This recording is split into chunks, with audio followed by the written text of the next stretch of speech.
lagi dengan Teacher As dalam mata pelajaran Ekonomi Bisnis. Untuk hari ini kita membahas tentang permasalahan ekonomi. Nah, kita tahu kebutuhan manusia itu sifatnya tidak terbatas, sedangkan benda pemuas kebutuhan tersebut sifatnya terbatas atau langka. Nah, karena itu manusia harus berpikir untuk memenuhi kebutuhannya tersebut. Nah, inilah inti dari permasalahan ekonomi yang harus dipecahkan.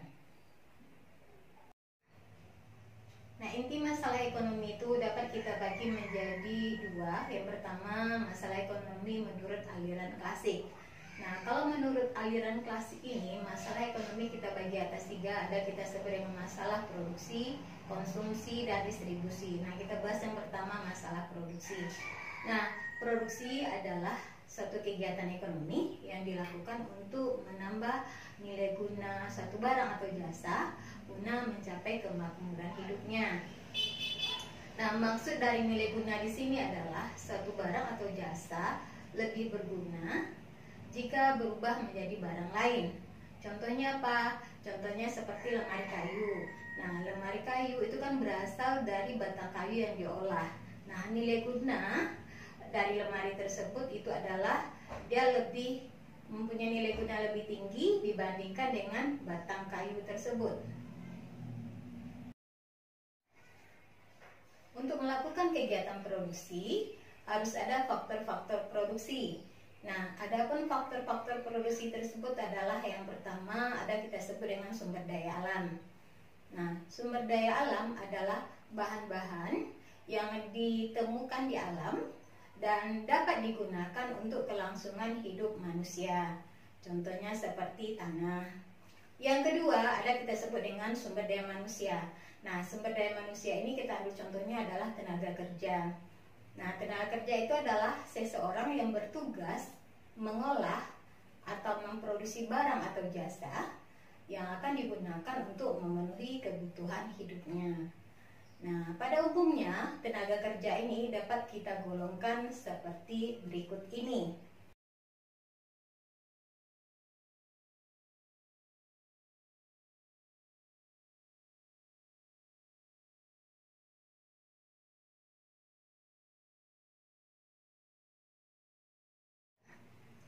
Nah, faktor produksi selanjutnya ada kita sebut dengan modal. Nah, modal tidak hanya berupa uang, tapi juga bisa berupa mesin, bahan baku, gedung yang digunakan untuk proses produksi. Nah, yang keempat ada kita sebut dengan kewirausahaan. Nah, kewirausahaan ini adalah kemampuan yang dimiliki oleh seseorang untuk bisa menjalankan perusahaan agar berproduksi secara efektif dan efisien dengan cara menyatukan seluruh faktor-faktor produksi yang ada. Nah, masalah pokok ekonomi menurut aliran klasik yang kedua ada kita sebut dengan masalah distribusi. Nah, distribusi ini adalah kegiatan yang dilakukan untuk menyalurkan barang dari produsen ke konsumen. Nah, orang atau badan usaha yang menyalurkan barang-barang tersebut ke tangan konsumen itu disebut dengan distributor. Nah, distribusi barang dari produsen ke konsumen dapat dilakukan dengan dua cara. Pertama dengan cara secara langsung. Nah, yang dikatakan distribusi langsung ini adalah hasil produksi dapat disalurkan ke tangan konsumen tanpa melalui satu proses perantara apapun, seperti contoh yang berikut ini.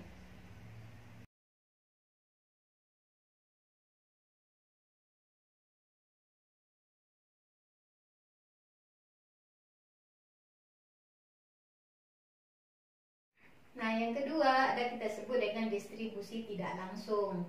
Nah, yang dikatakan dengan distribusi tidak langsung ini adalah hasil produksi disalurkan ke tangan konsumen dengan menggunakan sebuah perantara.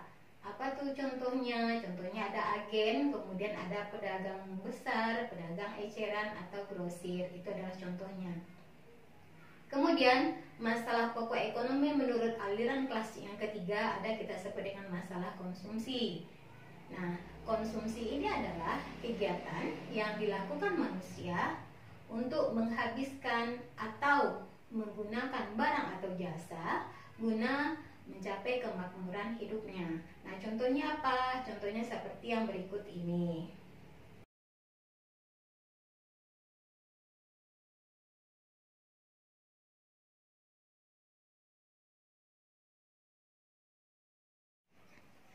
Nah, masalah pokok ekonomi yang kedua itu adalah berdasarkan aliran modern. Nah, kalau menurut aliran modern ini, masalah pokok ekonomi itu dibagi atas 3. Yang pertama, ada kita sebut dengan what, yaitu adalah barang dan jasa apa yang diproduksi, kemudian seberapa banyak barang tersebut diproduksi. Yang kedua, ada kita sebut dengan how, yang dimana ini artinya adalah bagaimana cara proses produksi yang akan kita lakukan. Dan yang ketiga, ada yang kita sebut dengan for whom, yaitu untuk siapa barang atau jasa yang kita hasilkan tersebut. Demikian materi kita untuk hari ini. Minggu besok kita lanjutkan lagi dengan materi tentang sistem ekonomi. Sampai ketemu minggu besok. See you next time.